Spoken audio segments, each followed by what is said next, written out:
Kulungan ang kinahantungan ng isang lalaking wanted sa kasong robbery matapos itong maaresto sa isinagawang manhunt operation ng PNP Highway Patrol Group sa Barangay Matatalaib, Tarlac City. Ang operasyon ay bahagi ng pinaigting na kampanya ng PNP na magbibigay ng hustisya para sa mga biktimang krimen at matiyak ang kaligtasan ng publiko sa lansangan. Nakatutok dyan si Patrolwoman Janine Kyle. Arestado ang isang lalaki na wanted sa kasong robbery noong ika-9 ng Hulyo taong kasalukuyan. Nahuli ang suspect na si alias Alvin sa ikinasang manhunt Charlie operation ng Highway Patrol Group PHPT Tarlac kasama nga namatauhan ng Tarlac City Police Station sa Barangay Matatalaib, Tarlac City. Nagbigay naman ng pahayag si Police Captain Jonah Ann A. Alonzo sa nasabing operasyon.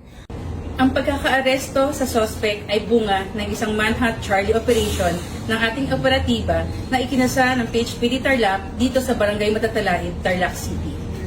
Haharap ang suspect sa kasong robbery under Article 302 ng Revised Penal Code.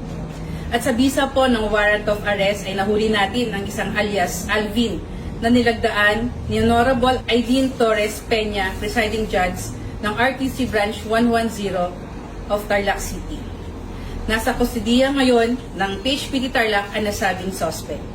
Paalala po sa ating mga kababayan na asahan nyo na patuloy po ang aming pagsasagawa ng mga operasyon upang hulihin ang mga taong may pananagutan sa batas. At bilang guardian of the highway, asahan nyo po na araw-araw po ang aming anti-carnapping operation, pagpapatupad ng mga batas trapiko sa kalsada at masakote ang mga taong nambibiktima sa ating mga kababayan, mga magnanakaw ng mga motorsiklo, sasakyan, mga pasaway rin ng mga motorista na patuloy na lumalabag sa mga batas trapiko sa kalsada.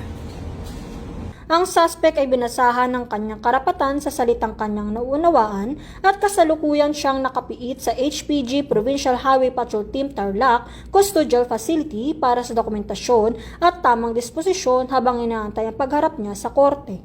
Kami ang Guardian of the Highways ang kakampanyo sa kalsada na patuloy na magbibigay ng serbisyong HPG dahil dito sa ating bagong Pilipinas, ang gusto ng pulis, ligtas ka.